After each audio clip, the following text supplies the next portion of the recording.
Estimados participantes, reciban un cordial saludo y bienvenidos a una sesión más del Diplomado de Derecho Digital organizado por BeLawyer. En esta sesión tenemos como ponente a la doctora Tatiana Fig, quien nos acompaña desde Argentina con el tema protección jurídica del software y bases de datos. La doctora Tatiana Fig es abogada por la Universidad de Buenos Aires, Argentina. Es especialista en propiedad intelectual con foco en las industrias del entretenimiento. Cuenta con una maestría en propiedad intelectual. Cuenta con un programa de formación en Derecho de Internet y Tecnología de las Comunicaciones. Ha realizado un posgrado online de copyright en la Universidad de Harvard. Es vicedirectora y docente de posgrado de Derecho a la Propiedad Intelectual e Internet. Es profesora de las materias Propiedad Intelectual, Régimen Legal de Software y Bases de Datos y Régimen Jurídico de Internet en la carrera de especialización de Derecho Informático de la UBA. Ha escrito diversos artículos doctrinarios sobre propiedad intelectual y ha sido colaboradora académica en el Tratado de Derecho Informático. También ha sido asesora en la redacción de proyectos de ley en la Honorable Cámara de Diputados del Congreso de la Nación Argentina. Doctora, extenderle un cordial saludo y un infinito agradecimiento a nombre de BeLawyer por haber aceptado la invitación de participar como ponente en este diplomado de Derecho Digital. Estamos muy contentos por su presencia en esta sesión y estamos seguros de que será una sesión valiosa, una sesión provechosa para todos los participantes. Les cedo el uso de la palabra, doctora. Muchas gracias. Así que bueno, tenemos 1 hora y 20 más o menos para exponer de un tema que es muy amplio, que es protección jurídica del software y las bases de datos. Vamos a hacer una introducción y bueno, después también me dijeron, obviamente que hay espacio para preguntas. Yo les dejo también mi mail por cualquier cosa, después se los dejo en el chat por cualquier duda que tengan, interrogante. Así que bueno, estoy abierta a recibir dudas y consultas. Bueno, voy a compartir la pantalla con la presentación de software para después ver la de bases de datos. Yo voy a ir haciendo, se ve ahí, ¿no? Sí. Voy a ir haciendo, o sea, les voy a dar en sí las nociones sobre propiedad intelectual del software y las bases de datos, cómo es el régimen acá en Argentina y también vamos a ver el régimen en Perú. Así que, bueno, en sí quería como hacerles una introducción de lo que es la propiedad intelectual, para después entender ciertas cuestiones que vamos a ver en el software y las bases de datos. La propiedad intelectual se divide, según la Organización Mundial de la Propiedad Intelectual, que es la OMPI, en dos aspectos. Uno es el derecho de autor y otro es la propiedad industrial. La propiedad industrial está ligada a cuestiones justamente industriales, de todo lo que tenga aplicación industrial, marcas, patentes, modelos de utilidad, modelos y diseños industriales, las denominaciones de origen, ¿sí? Como puede ser lo que es de una zona específica, el Roquefort, que cuando uno compra el queso no puede ser llamado de esa manera si no es de esa zona, champagne, se tiene que decir vino espumante, y el derecho de autor tiene que ver con cuestiones más ligadas a la estética y la belleza. O sea, hay una definición de Miguel Ángel Emery, que es un doctrinario argentino, que habla de que se le concede los derechos de autor al autor nacidos en su labor creativa cuando expresa con originalidad el fruto de su espíritu, o también de una colaboración intelectual en una obra artística, literaria o científica. Él divide cuando el genio creativo se orienta hacia la estética y la belleza, se encuentran los autores. Cuando se orienta a la industria, se está frente a los inventores de nuevos productos y procedimientos. Esta es como una linda definición para entender lo que involucra la propiedad intelectual, que es la parte industrial, propiedad industrial, y el derecho de autor ligado a cuestiones estéticas y de belleza. Hay características comunes, dos la comparten ambos institutos y uno, la no formalidad, solo el derecho de autor. Se los voy a decir para poder avanzar rápidamente, pero la intangibilidad tiene que ver que estamos hablando de bienes que no son corpóreos, no son bienes físicos. Estos son lo que trata tanto el derecho de autor como la propiedad industrial. Vamos a ver que el software y las bases de datos están protegidas por derecho de autor, y no por propiedad industrial. De hecho, el artículo 1, la ley de Argentina, dice las obras científicas, literarias, didácticas, y también después enumera cuáles están incluidas y deja abierto, también como lo hace la legislación de Perú, a cualquier tipo de obra que todavía no se haya conocido, ¿sí? Como podemos ver si cada, digamos, legislación incorpora a futuro la inteligencia artificial. Igual la inteligencia artificial es un debate aparte porque solamente, por lo menos en derecho de los que se llama derecho continental, no de copyright como es Estados Unidos o Inglaterra, el autor es solo una persona humana, entonces la inteligencia artificial no podría ser una persona sujeto de derecho en relación a lo que dicen las legislaciones. Después de la intangibilidad tenemos la temporalidad, quiere decir que cada instituto tiene una temporalidad específica, un plazo de duración.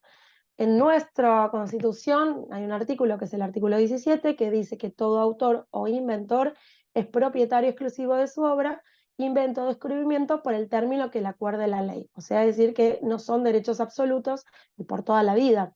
El plazo general es toda la vida del autor más 70 años, que está en línea de lo que dice el convenio de Berna, que es un piso de protección mínimo, toda la vida del autor más 50 años.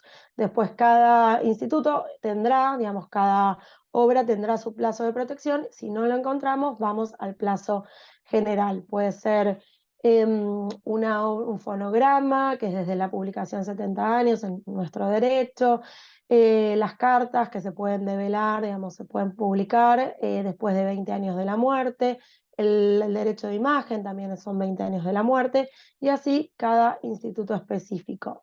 Y también la propiedad industrial tiene sus plazos, ¿sí? Las marcas duran 10 años, se pueden renovar infinitamente siempre que se usen, las patentes 20 años, única vez, y después pasan al dominio público.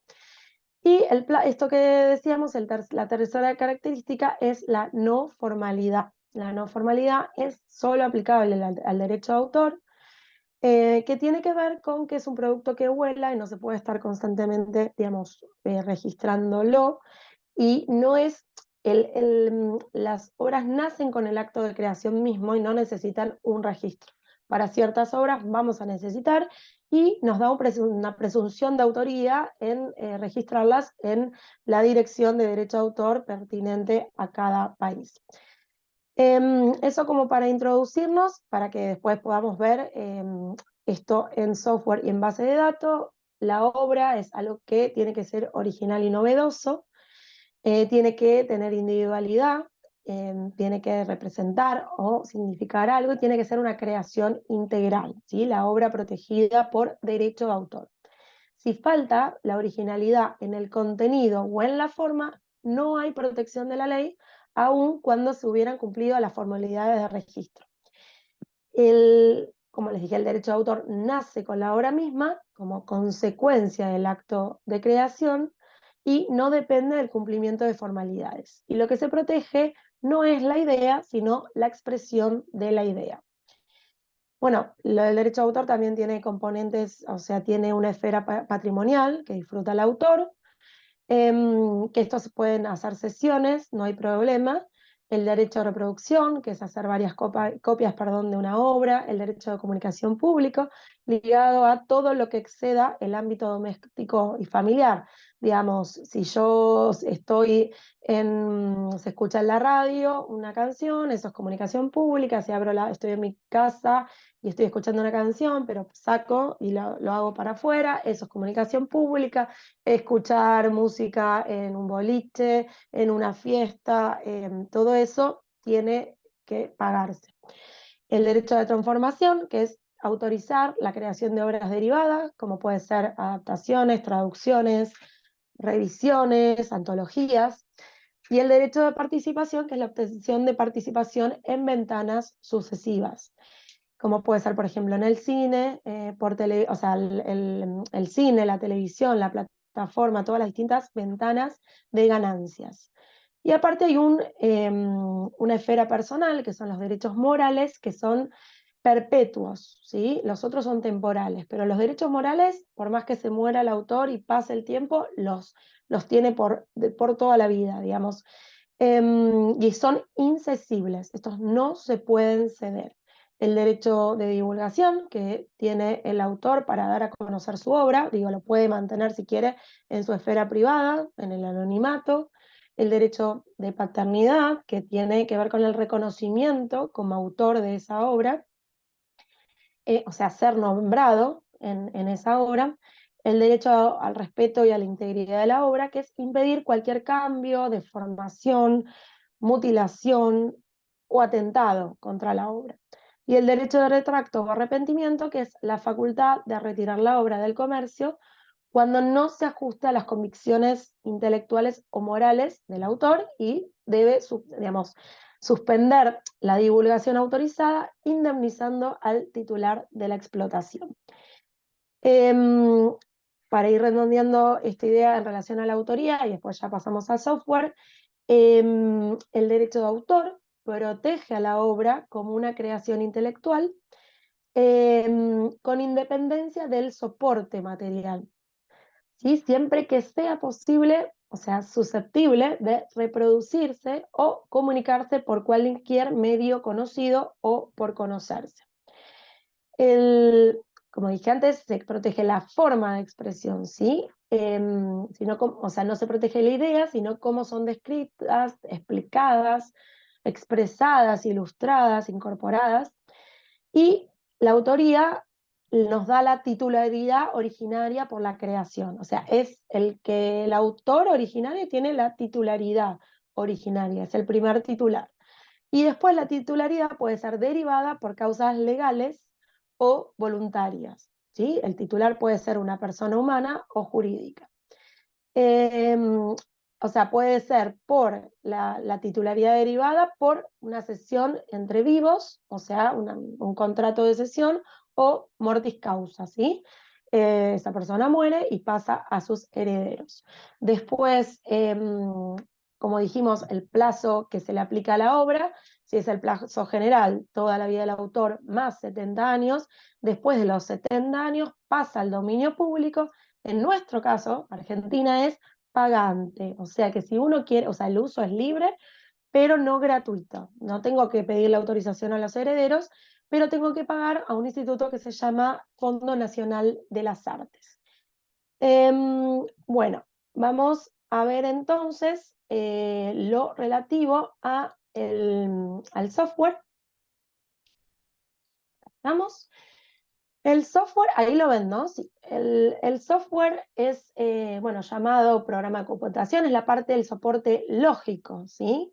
Que se tiene que conjugar con el hardware, que es digamos, la parte dura, la parte, digamos, lo que nosotros vemos, por ejemplo, las computadoras, la impresora, los cables, ¿sí? Y en cambio, esto es el programa de computación que se conjuga con el hardware y también con el usuario y la información. ¿Sí? La información es un bien intangible muy valioso.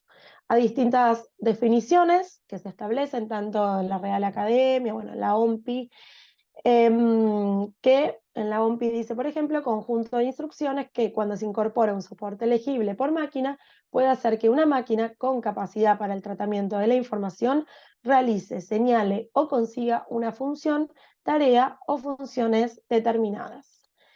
Bueno, acá también tenemos una definición que es del Tratado de Derecho Informático de los doctores Molina Quiroga y Daniel Arma, conjunto de instrucciones también en código binario, o sea, ceros y uno, que es el lenguaje que entienden las máquinas, que pueden ejecutarse en un soporte físico dado y que posibilitan la obtención de información procesada de acuerdo a una finalidad dada.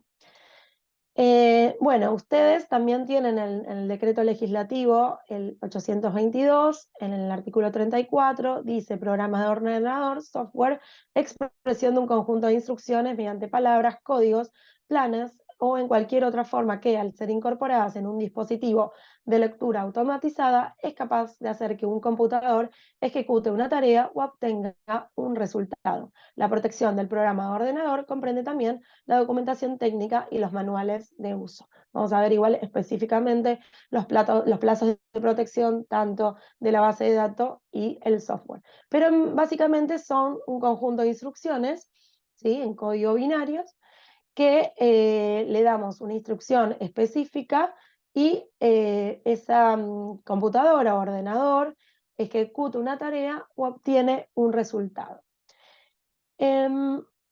Los software están formulados, elaborados en lenguaje de programación, que están digamos, formados por un conjunto de símbolos, reglas, que definen, digamos, la estructura y el significado de ese software. Bueno, también se nutren de algoritmos, ¿sí? Y los ejemplos, digamos, de lenguajes de programación, Java, JavaScript, .NET, C++, Python, bueno, son distintos lenguajes de programación que utilizan los desarrolladores de software. Esto es importante diferenciar el código fuente y el código objeto. El código fuente lo elabora un programador en algún lenguaje de programación y tiene que ser traducido a otro lenguaje, que es el lenguaje de la máquina o el código objeto. Y eso sí puede ser ejecutado por el hardware. O sea que el código fuente es lo que elabora el programador en este lenguaje de programación que elija, Python, C++, y eso es traducido, hay distintos traductores para que la computadora lo entienda y es lo que se llama el lenguaje máquina o código objeto, ¿sí? Y eso, que es el software, puede ser ejecutado en un hardware. Los algoritmos también, bueno, están compuestos por instrucciones, ¿sí?, definidas, precisas y finitas. Y después, como vimos, digamos, el código fuente, digamos, elaborado con distintos algoritmos y lenguajes de programación, se convierte a el código, digamos, objeto que entiende la máquina.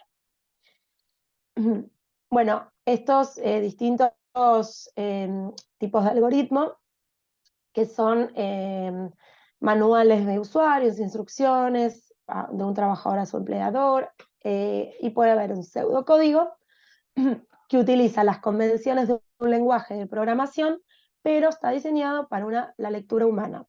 Y después están los flowcharts, que son los diagramas de flujo, que son las representaciones gráficas del algoritmo, ¿sí? Los tipos de software son el software de sistema, que le procura al usuario distintas experiencias para su mantenimiento. Hay sistemas operativos, controladores de dispositivos, servidores, utilidades y herramientas de optimización. El software de programación le permite al programador desarrollar programas informáticos usando distintas alternativas, ¿sí?, y lenguajes de programación de una manera práctica. Son bien específicos, como pueden ser los compiladores, los editores de texto, distintos intérpretes de ese lenguaje para ser traducido después al código objeto. El software de aplicación es para llevar adelante tareas específicas en un campo de actividad que necesite el tratamiento automatizado o asistido, ¿sí?, que tiene que ver con todo lo que se llama la informática jurídica, ¿sí?, que es el tratamiento automatizado de información. Software educativo, empresarial, videojuegos, software médico, ¿sí?, es específico para tareas y sectores y ramas específicas. Bueno, acá nosotros tenemos una jurisprudencia en relación a los distintos tipos de software, que es Softpak con Repiki, del 2010, que estableció las diferencias entre el software enlatado, a medida o customizado. El software enlatado Es un programa bien bien definido y dirigido al mercado general, ¿sí? No es como el otro que era específico para una tarea. Y es para una misma aplicación o función sin tener que proceder a modificaciones sucesivas.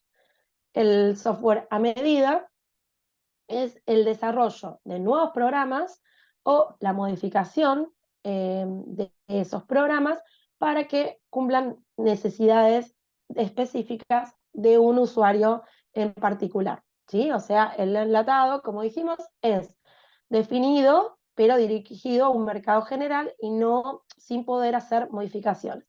En cambio, el software a medida, toma, digamos, software para el que ya existen o le hace modificaciones o directamente se hacen específicamente para cumplir necesidades específicas de un usuario determinado.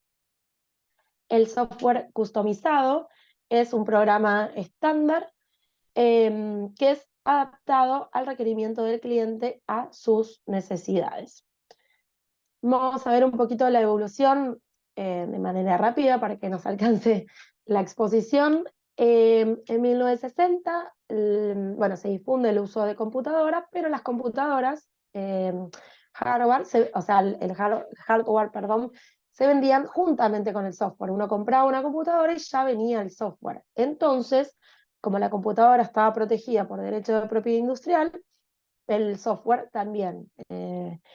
Los autoralistas decían, o sea, porque el software era parte de esa computadora, entonces no se tomaba en consideración, era todo un mismo conjunto.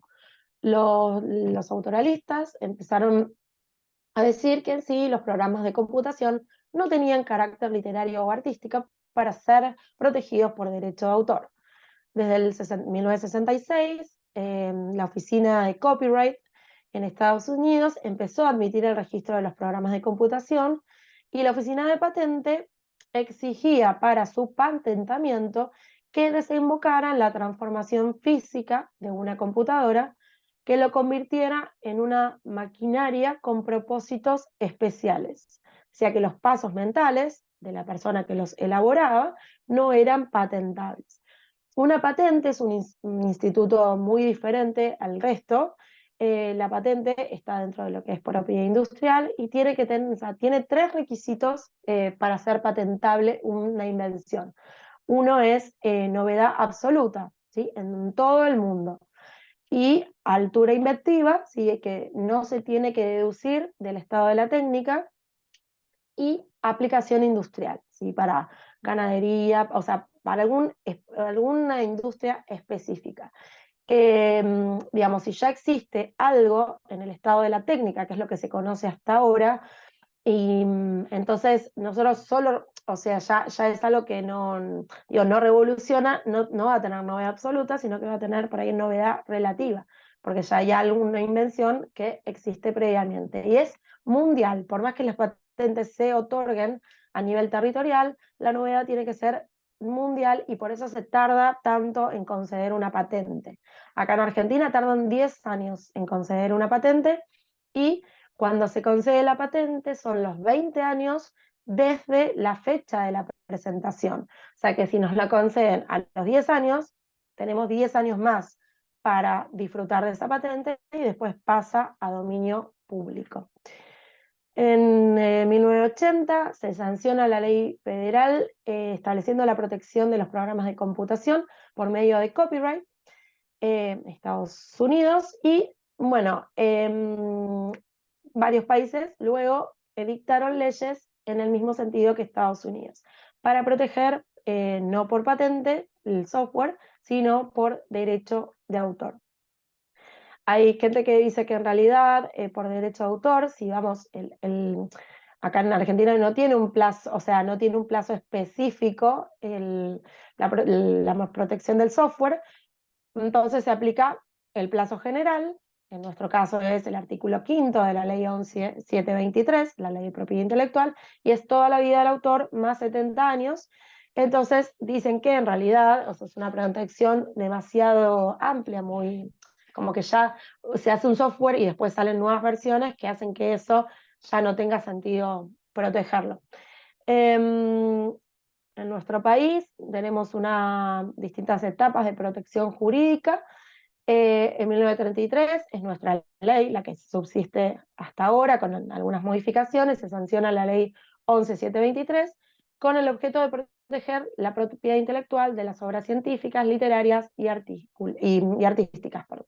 Se incluyen también disposiciones penales y se debate el tema de si los programas de computación, que son una creación del intelecto, están protegidos por propiedad intelectual, ¿sí?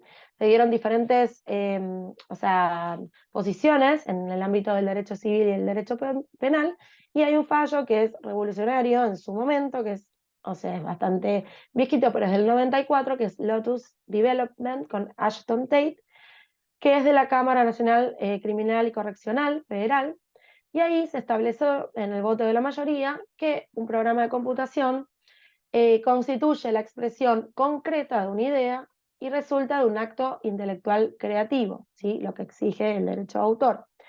Refleja un procedimiento y también es la expresión sobre bases materiales, gráfica, magnética. El artículo 72, inciso A, que tiene que ver con todo lo que sea defraudación a la propiedad intelectual, considera como supuesto especial de defraudación la reproducción por cualquier medio o instrumento de una obra inédita o publicada sin autorización de su autor o de sus derechohabientes.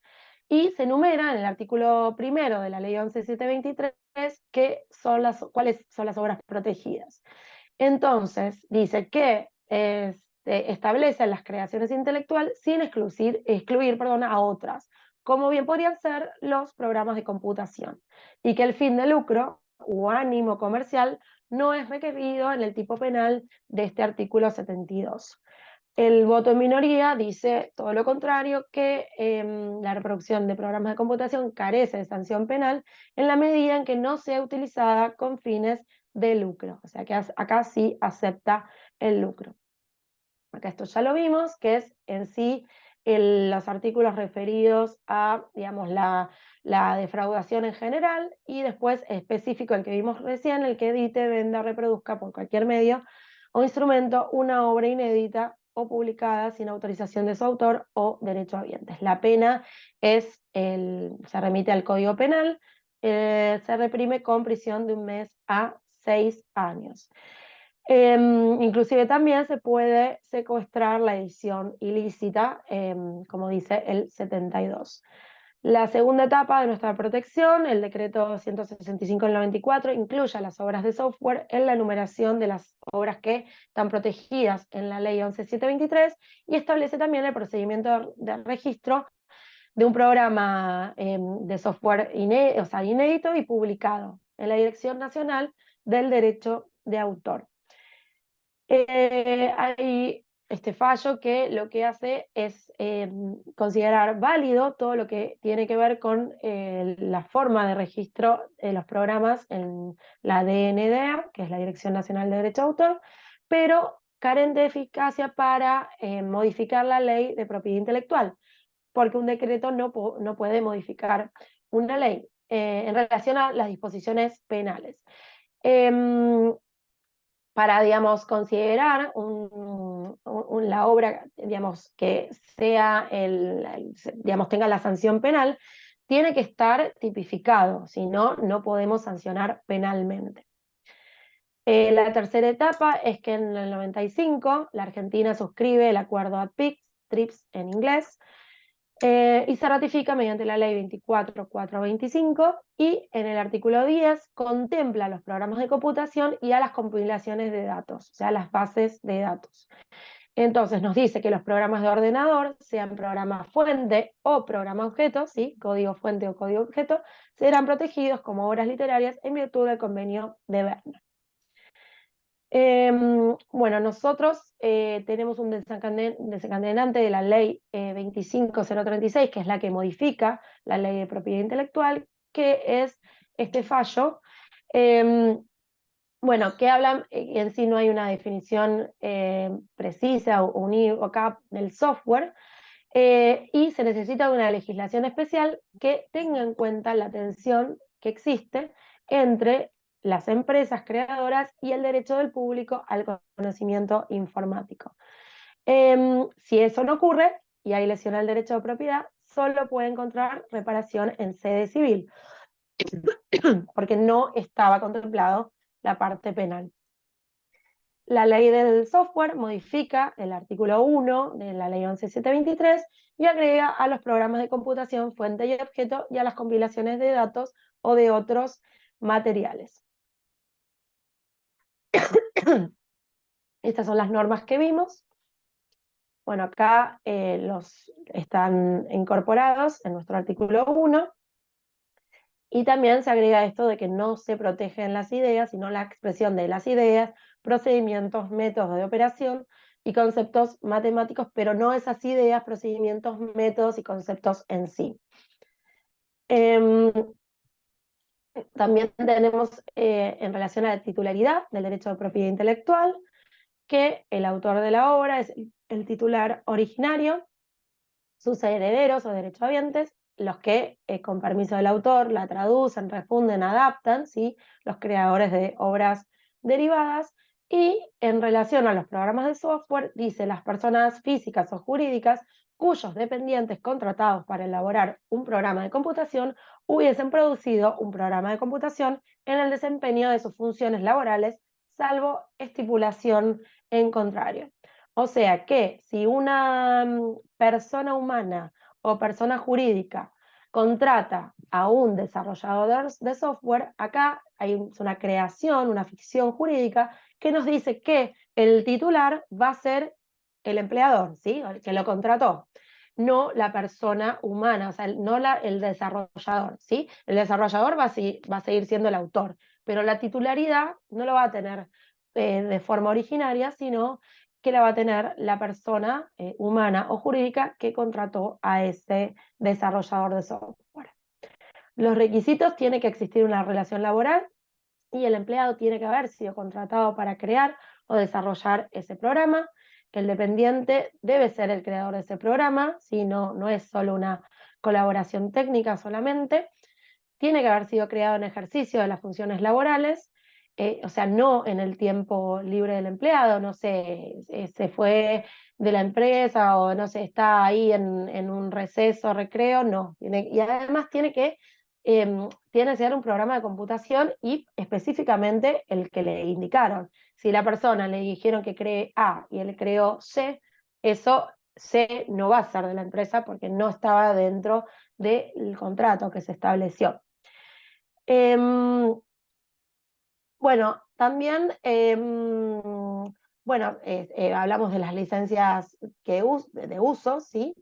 Y también de la copia o sea, la copia de salvaguardia, eso sí se permite en relación a ese software, una copia de salvaguardia, y tiene que estar debidamente identificada con indicación del licenciado que realizó la copia y la fecha de esa copia, y no puede ser utilizada excepto únicamente tiene que, su fin es reemplazar el ejemplar original del programa de computación licenciado si ese original se pierde o es inútil para su utilización.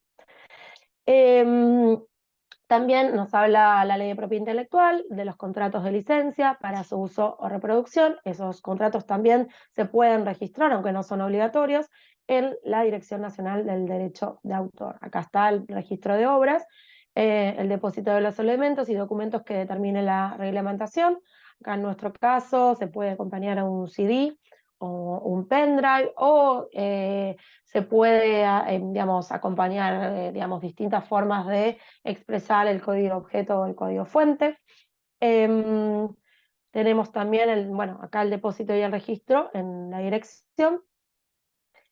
Se hace online a través de trámites a distancia, se llena un formulario.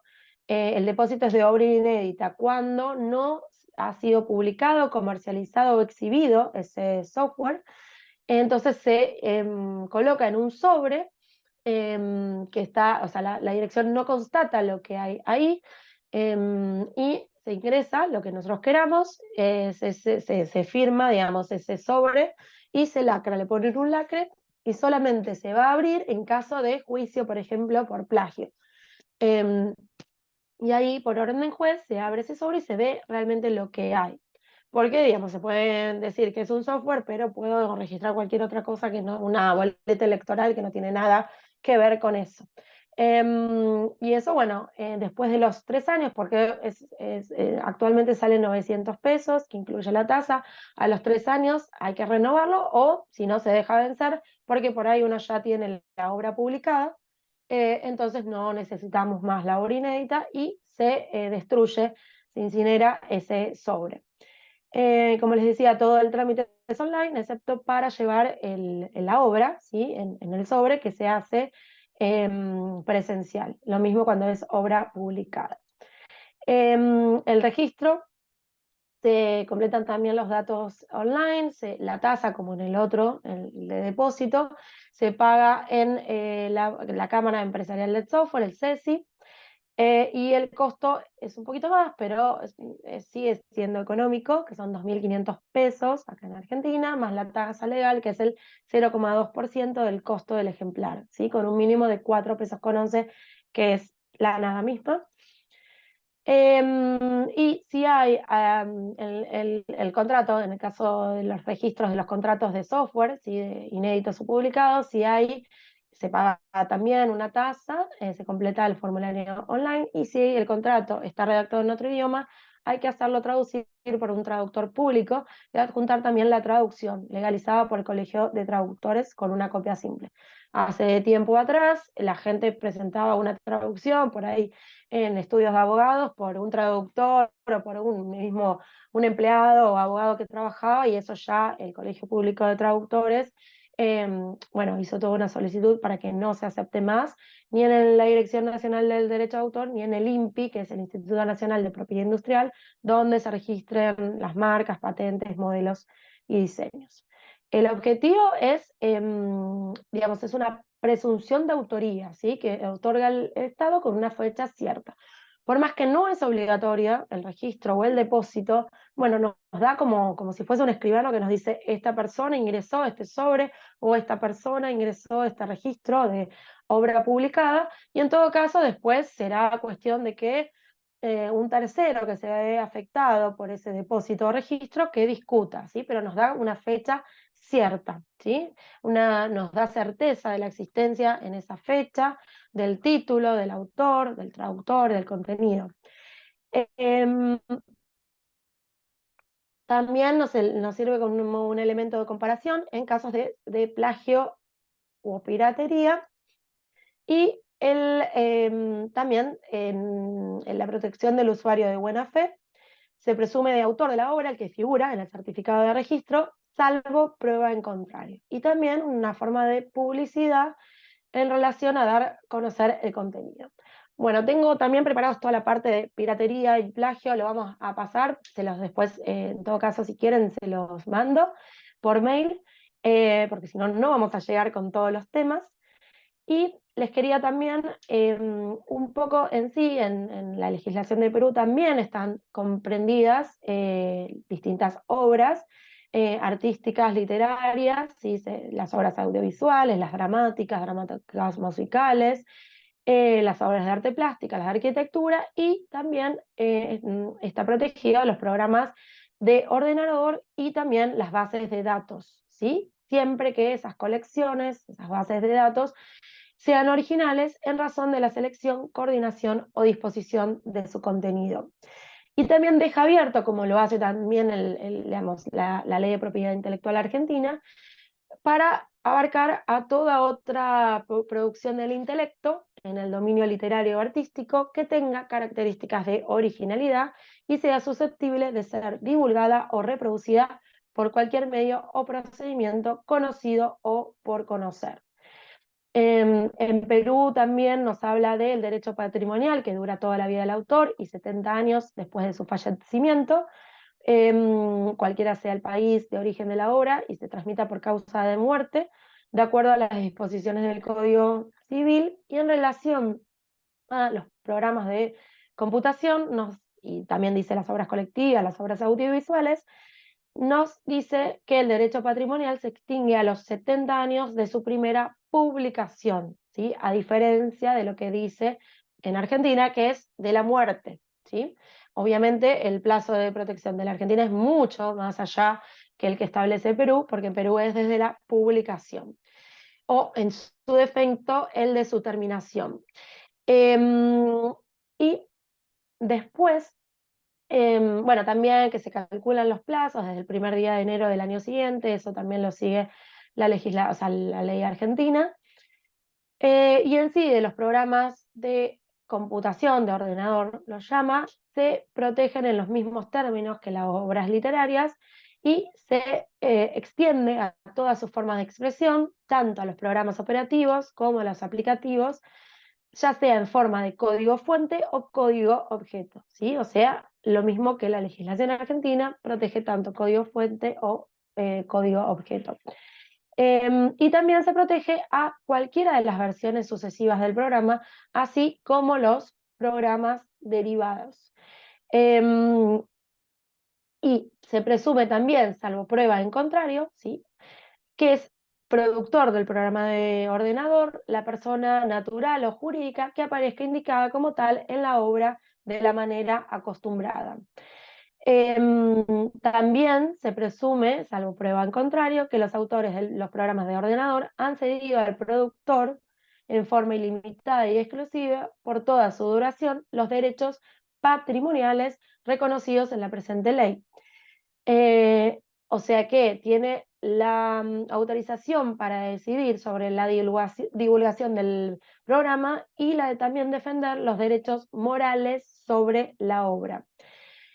Los autores, salvo prueba en contrario, no pueden oponerse a que el productor realice o autorice la realización de modificaciones o versiones sucesivas del programa, ni de programas derivados del mismo.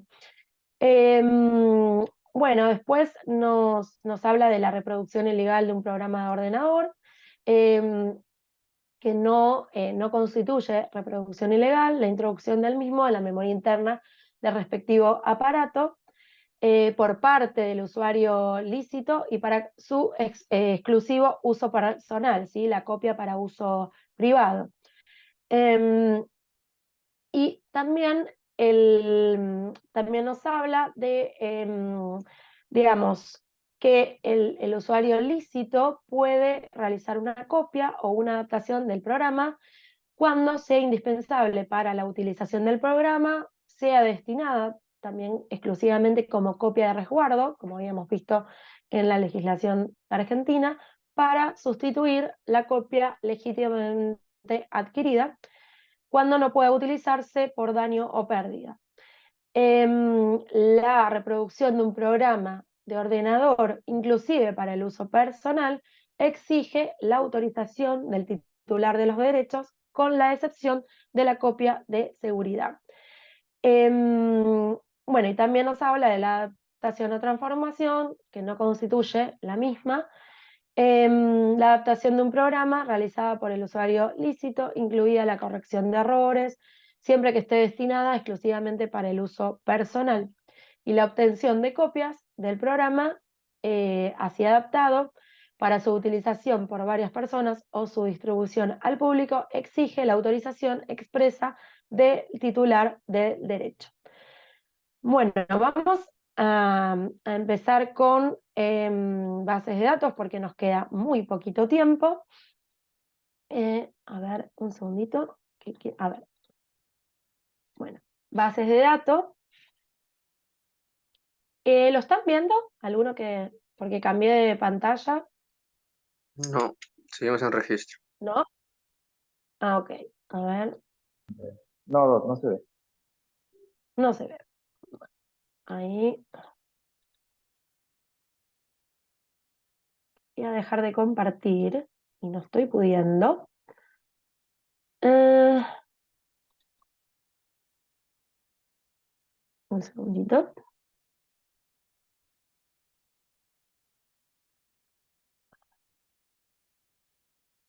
No me deja abrir el Zoom más allá de las personas, no sé por qué. A ver, acá, perdón. No. Eh,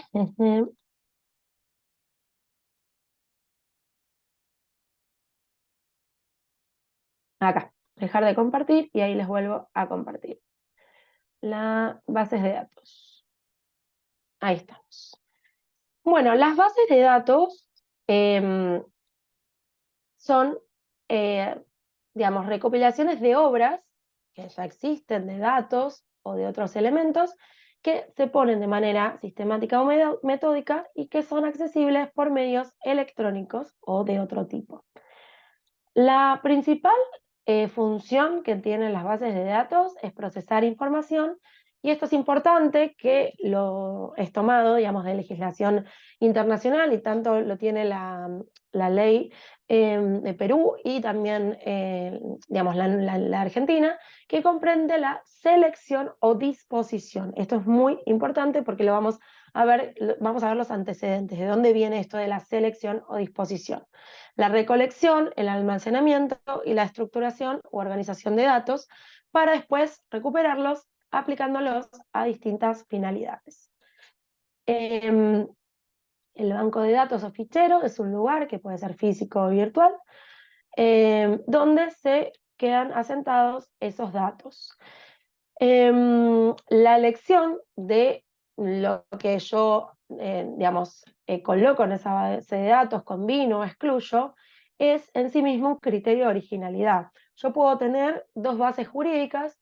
Nosotros en Argentina tenemos una base de jurisprudencia, o sea, de búsqueda de jurisprudencia, doctrina y legislación, como es el DIAL y la ley. Y el DIAL y la ley van a tener los mismos fallos, porque eso es de dominio público, los pueden tener ambos. Pero si a mí me dicen, bueno, hace o sea, una opinión sobre tal fallo, solo lo tengo la exclusiva para el DIAL y aparece ese fallo, pero con mi opinión, ahí sí va a haber conflicto, porque ahí sí hay infracción a la propiedad intelectual. Por más que los dos compartan esa misma información que está, digamos, es dominio público, mi opinión está para una base de datos y no para la otra. Y bueno, y eso, en esa lección de cómo se combina y se excluye cierta información, está el criterio de originalidad. Y la información es el resultado de esta transformación. La base de datos está compuesta por obras o partes de obras que están protegidas por el derecho de autor o no, porque pueden estar en dominio público. Y aparte, justamente estos otros componentes que pertenecen al dominio público. Son obras o partes de obras que no pueden beneficiarse con la protección por derecho de autor porque no son originales o porque la ley lo impide por otras razones, ¿sí? Están en dominio público y no puedo, digamos, reivindicar derechos sobre esos. Como es este caso de las obras o partes de obras cuyo plazo de protección venció, y otros elementos que el derecho de autor no protege, ¿sí? La jurisprudencia, la legislación, que la pueden tener en distintas bases de datos. Tanto el software como la base de datos no son cosas, ¿sí? Sino bienes intangibles, que son inmateriales. Las cosas que le sirven de soporte físico a esa base de datos son accesorios, pero no son el elemento principal del bien. Vamos a ver la protección jurídica, que los distintos, digamos, el convenio de Berna, vamos a ver también digamos, el Tratado de la OMPRI sobre derecho de autor y los que siguieron, que justamente siempre hablan de esto, de la selección o disposición de las materias. Dice el artículo 2.5 de Berna: las colecciones de obras literarias o artísticas, tales como las enciclopedias y antologías, que, por la selección o disposición de las materias, constituyan creaciones intelectuales, estarán protegidos como tales, sin perjuicio de los derechos de los autores sobre cada una de las obras que forman parte de estas colecciones. Si yo tengo, como dijimos antes, artículos de doctrinarios, la colección, la base de datos va a estar protegida sin perjuicio de los derechos que tienen esos autores sobre cada una de las obras que hicieron, ¿sí? Que escribieron. El convenio también dice esto de que se protege, o sea, los términos obras literarias y artísticas comprenden todas las producciones en el campo literario, científico y artístico, cualquiera que sea el modo o forma de expresión. El Tratado de la OMPI también nos habla las compilaciones de datos, en cualquier forma que por razones de la selección o disposición de sus contenidos constituyan creaciones de carácter intelectual. Se repite también, esto es de 1996, en los APIC y TRIPS en inglés, del 94, las compilaciones de datos o de otros materiales en forma legible por máquina o en otra forma, que por razones de la selección y disposición de sus contenidos constituyen creaciones de carácter intelectual y nuevamente no abarcan los datos o materiales en sí mismos, sino la expresión de los mismos. Como vimos en software, nuestra ley en Argentina 11723, modificada por la ley del software 25036, el artículo primero incluye al software y también a las compilaciones de datos o de otros materiales. Los requisitos para la protección se extiende, como vimos en tratados de la OMPI, los APICT y todos, a la selección o disposición de los componentes de la base de datos, pero no a esos componentes mismos, ¿sí? Como sin perjuicio de los derechos en relación a ese contenido. Bueno, quiere decir también que estén incluidos en el artículo primero de la ley 11723, no implica que toda la base de datos va a estar protegida, porque sí o sí tiene que ser original. ¿Cuál es el criterio de originalidad? Es que es original toda obra que refleje la personalidad o individualidad del autor, es decir, la impronta del autor. Este estándar de originalidad presupone que la obra no fue copiada. Y también que una obra puede ser considerada original por más que se nutra, ¿sí?, de elementos que su autor no originó. Acá hay un fallo muy antiguo, pero sienta lo que es el esfuerzo intelectual creativo, que dice: la creación en materia intelectual no puede entenderse en el sentido de sacar algo de la nada. La creación que la ley tutela al proteger la obra es un esfuerzo intelectual creativo. Esfuerzo intelectual creativo. La directiva 969 de la Comunidad Europea nos habla de selección o disposición del contenido de la base de datos, que constituye una labor de creación intelectual propia del autor, ¿sí? Volvemos a esto de la creación intelectual, el esfuerzo creativo. Y esta protección se refiere a la estructura de la base de datos y también a la ausencia de la copia. Bueno, las bases de datos se asimilan con las compilaciones, las antologías, que vieron cuando vimos todo el tema de autorizar la creación de obras derivadas. Estábamos también en compilación y antología, eran una obra derivada. La originalidad está en la selección y disposición de los elementos que forman parte de esta base de datos. Y si esa selección o disposición refleja la personalidad o individualidad de ese autor, es original. La tutela de las bases de datos se pueden proteger como software o como datos organizados.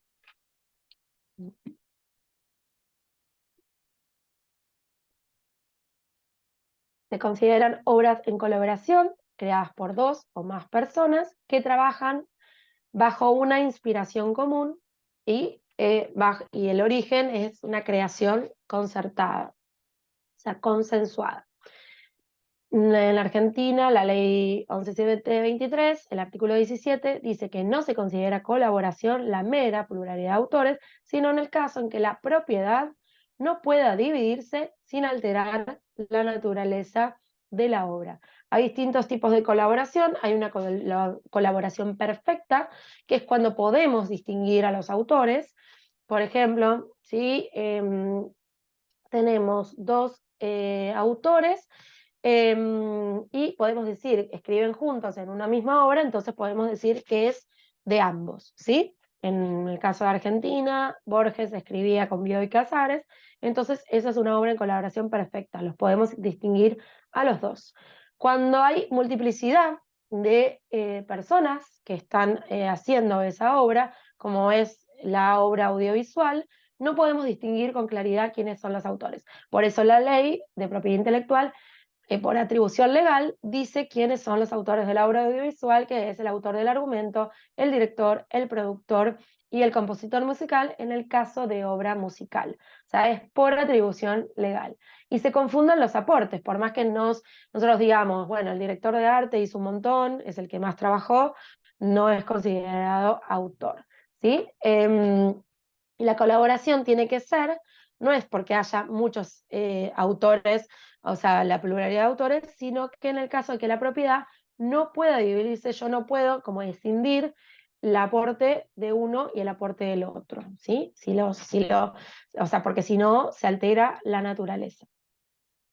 En relación a las obras en colaboración, bueno, la colaboración tiene que ser indivisible, los colaboradores tienen que estar de acuerdo en la creación de una obra común. Bueno, y esto ya lo dijimos, es imposible distinguir en la obra terminada la parte de trabajo de cada uno y que los colaboradores trabajen para sí, por sí y para sí, y no como dependientes, asalariados o empleados de otros. Esto es lo que dice la jurisprudencia. Las obras colectivas tienen también, o sea, es una subclase de las obras en colaboración, pero la iniciativa para la creación de la obra está organizada y soportada por una persona jurídica. Los ejemplos acá en Argentina son los del artículo 20, que les dije antes, los colaboradores de una obra cinematográfica, coautores, y el artículo 4, inciso 2, que ya lo vimos, programa de computación bajo relación de dependencia. En el caso de la base de datos, también hablamos de obras colectivas porque presupone la participación de una cantidad elevada de personas, se trabaja bajo el impulso y las instrucciones de un director de la obra, ¿sí? De esa base de datos, y se trata de una empresa de servicios que puede ser autónoma o una filial de un conjunto más vasto. En las obras colectivas, acá el artículo 16 nos dice que salvo de la ley argentina, salvo convenios especiales, los colaboradores de una obra disfrutan derechos iguales, los colaboradores anónimos de una compilación colectiva no conservan derecho de propiedad sobre su contribución de encargo y tendrán por representante legal al editor, ¿sí? O sea, que hay una cesión al representante legal, que es el editor. Cuando nos preguntamos si existe el derecho moral de autor en relación a las bases de datos, sí, porque se prohíbe alterar el espíritu que impuesto por el autor, ¿sí? Es el derecho de paternidad, ¿sí? Que ya dijimos que los derechos morales son incesibles. El autor de una base de datos es la persona humana o grupo de personas que crearon la base. Si estamos con una persona jurídica, hablamos de obras colectivas. Y esta creación conjunta otorga los derechos exclusivos a todos los integrantes.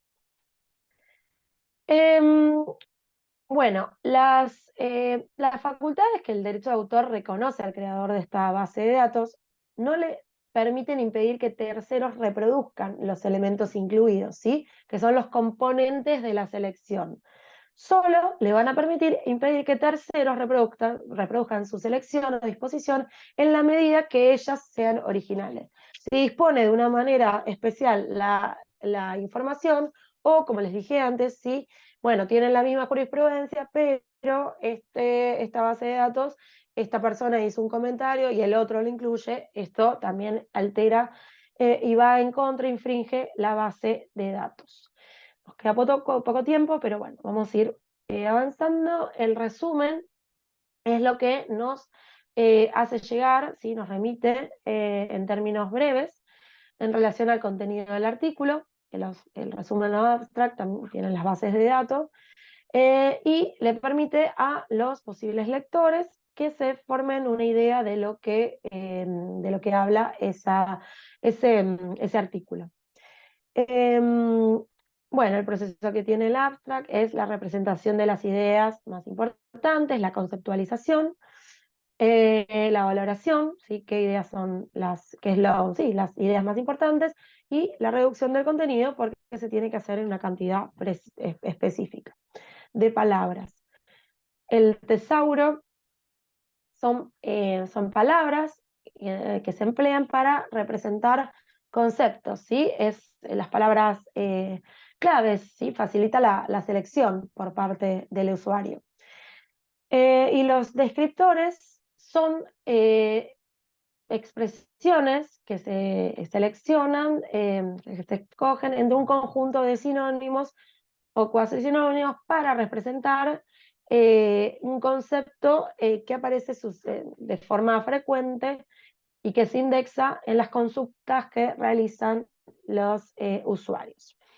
En relación a las figuras penales, tenemos que es la defraudación a la propiedad intelectual, está en la ley 11.723, el artículo 71, como vimos antes, el que defraude los derechos de propiedad intelectual, que reconoce esta ley, y el artículo 72 nos habla específicamente, nosotros vimos el inciso A, que son los casos especiales de defraudación, el inciso A, el que edite, venda o reproduzca por cualquier medio o instrumento una obra inédita o publicada sin autorización de su autor o derechohabientes.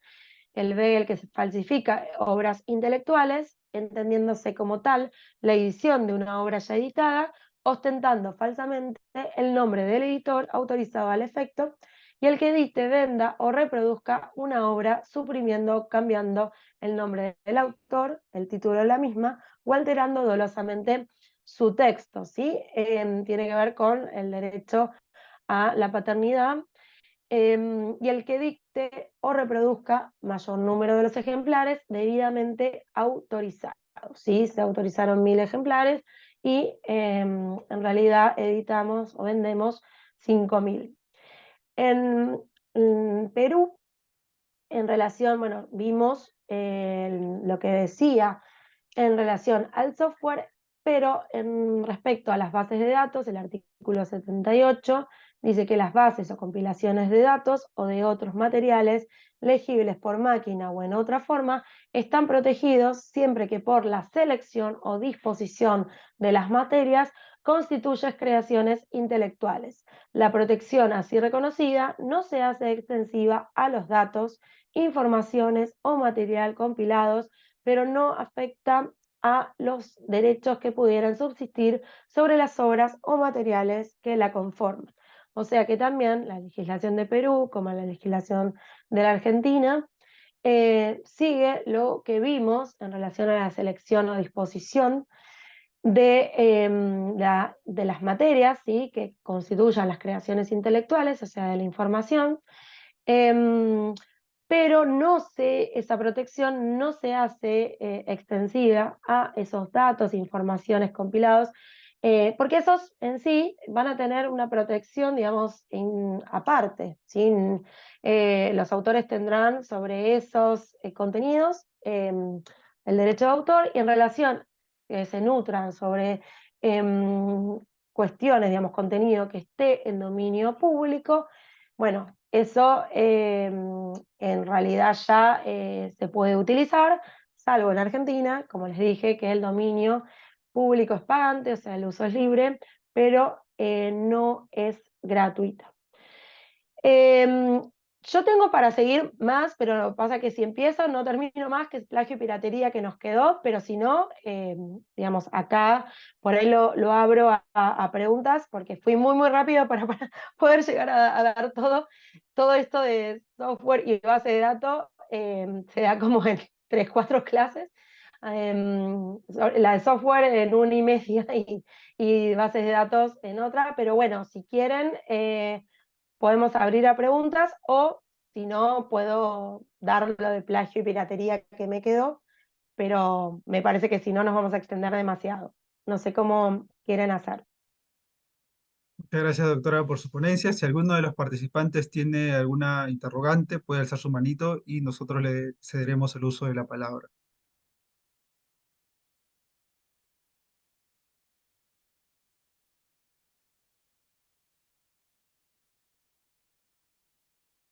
Sí, ahí Hans. Buenas tardes. Muchas Hola. gracias, Vicente, por la exposición. Un poco rápida, pero sí, Sí, porque quería llegar sí, con todo. no, está muy bien.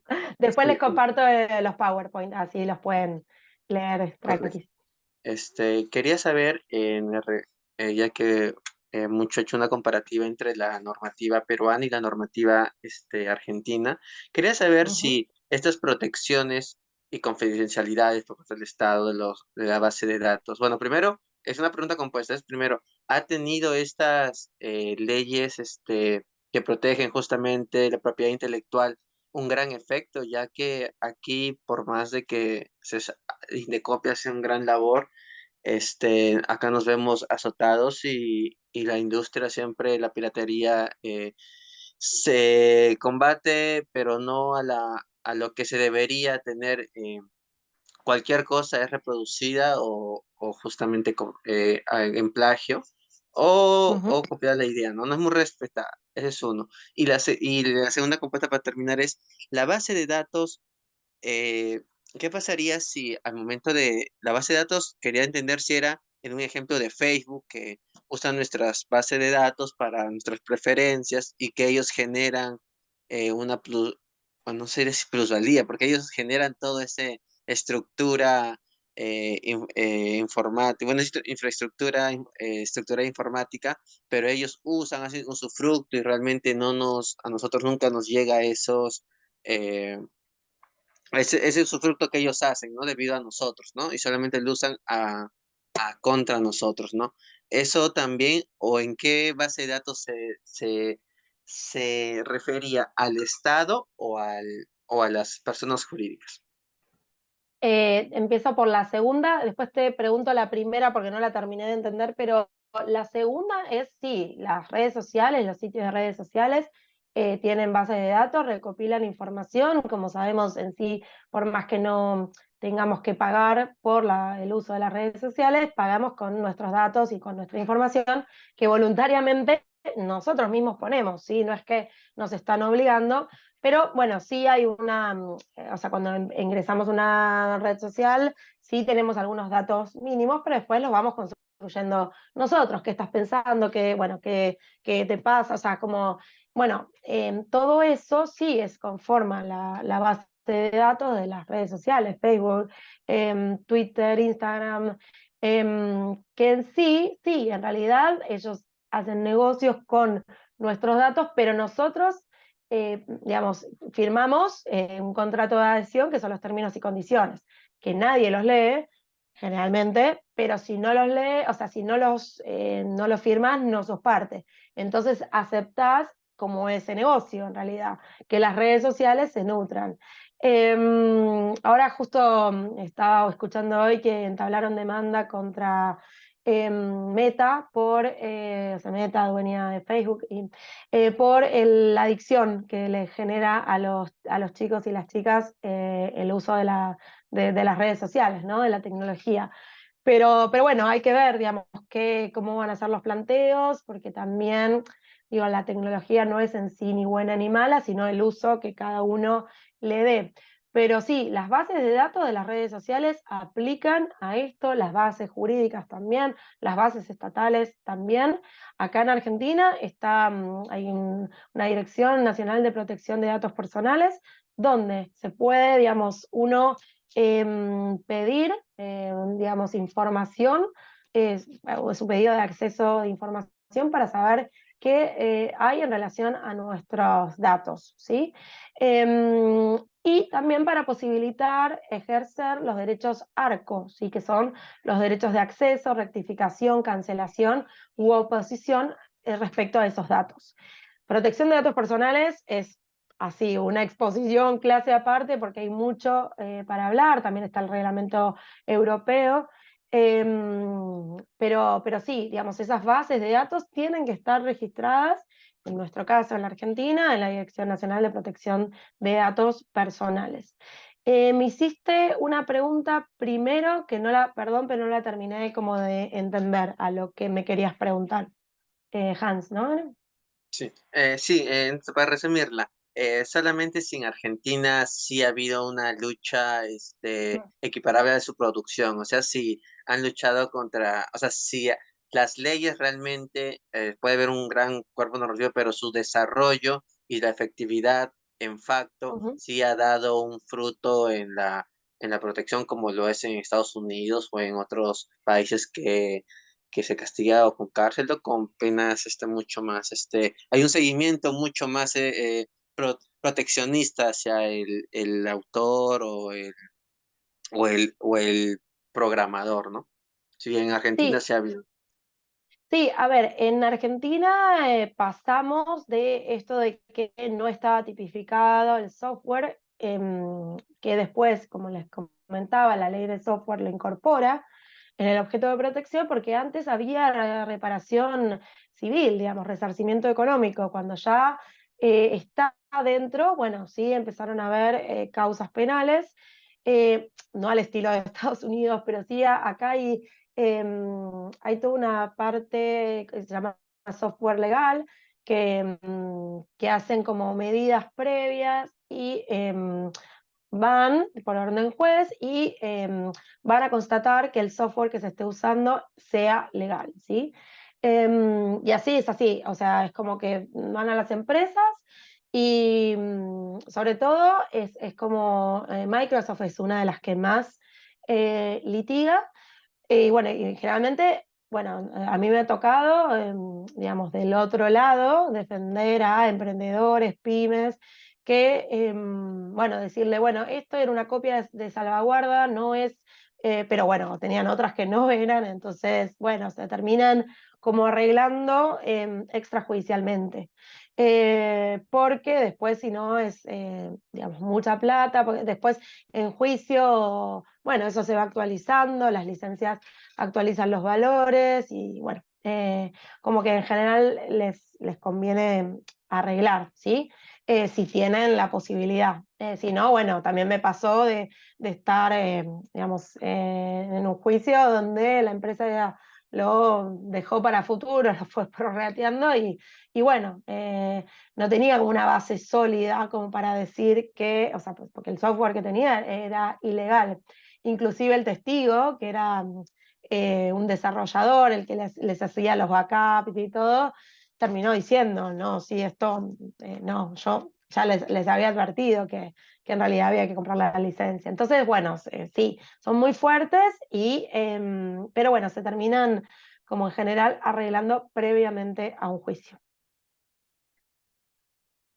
Acá tengo una pregunta privada, mensaje directo, que me dice, ¿quién sería el titular de los, bueno, acá es de inteligencia artificial, ¿quién sería el titular de los derechos morales y patrimoniales de las obras generadas con asistencia de inteligencia artificial? ¿El usuario o el programador?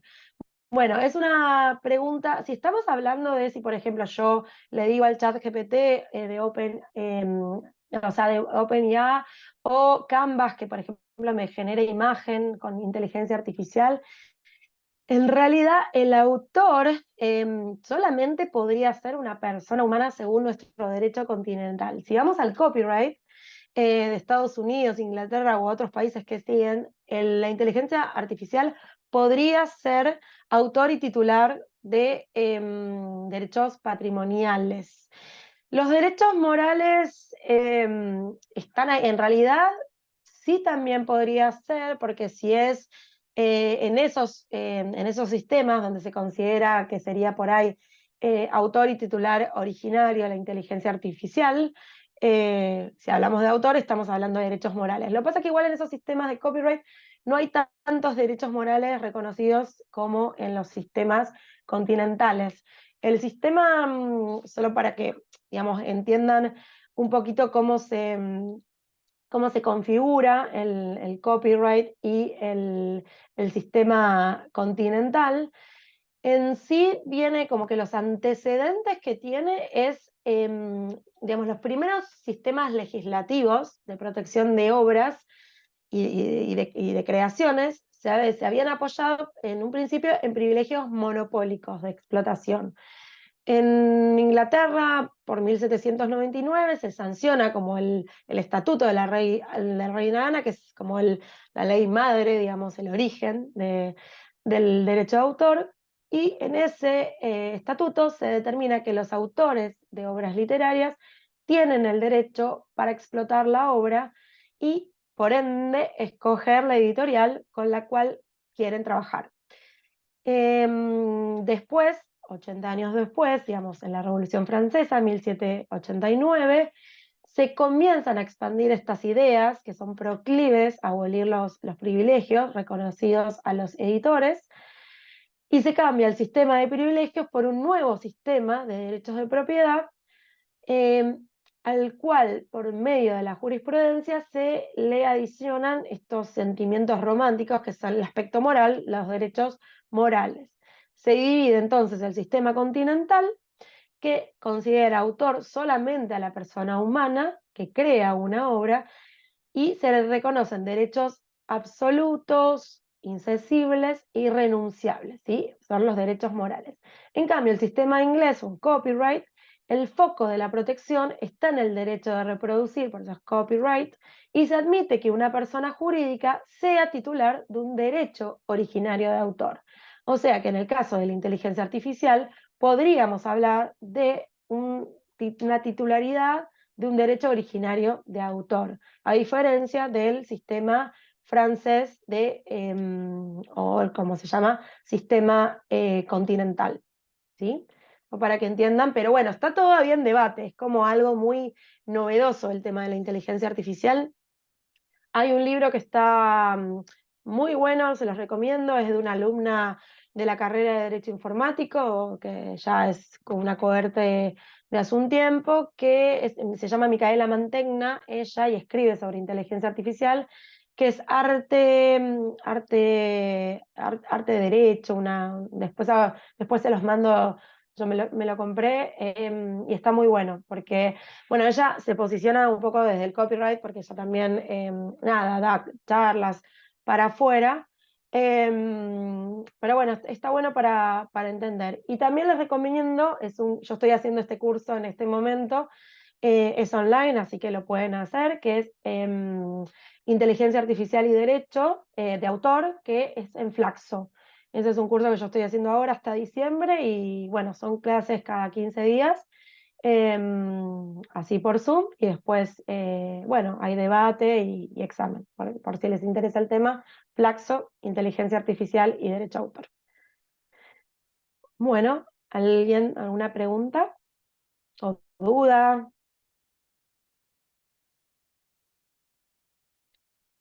¿Cómo se llama el libro? Ahora Inteligencia y Derecho, ahora se los digo exactamente. De hecho, lo tengo acá. Esperen que lo vamos acá. Lo tenía atrás mío. Arteficial se llama. Acá, no sé, estoy desenfocada. Arteficial, creatividad, inteligencia artificial y derecho de autor. Sí, ese es de Micaela Mantegna. Acá, se los anoto en el chat, así les queda. Artificial, creatividad, inteligencia artificial y derecho de autora Micaela Mantegna. Y me están preguntando por el curso de Flaxo. El curso de Flaxo ya empezó, pero bueno, se pueden anotar para el año que viene, que está muy bueno. Lo da María Eugenia Bertisolo.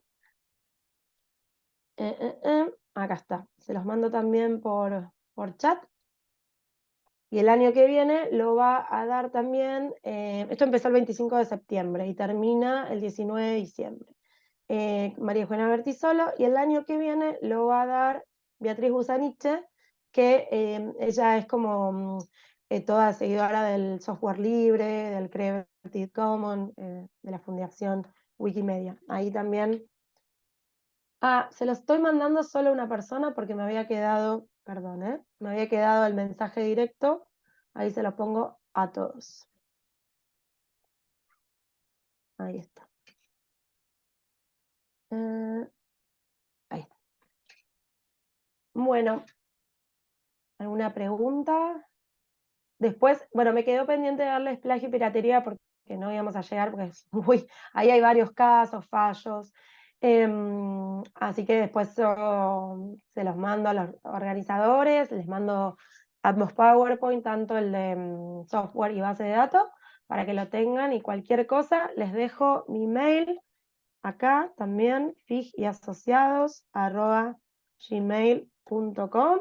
Me pueden escribir sin problema y les contesto. Bueno, ¿alguna duda? ¿Alguna consulta más? ¿Alguien que trabaje en estos ámbitos del derecho de autor?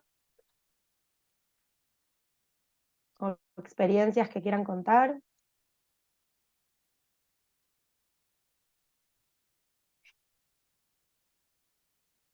No sean tímidos.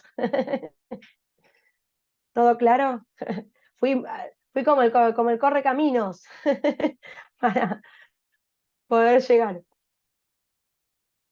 Bueno, gracias a ustedes. Bueno, les queda mi contacto, cualquier consulta de bibliografía, de casos, dudas que tengan, estoy obviamente disponible.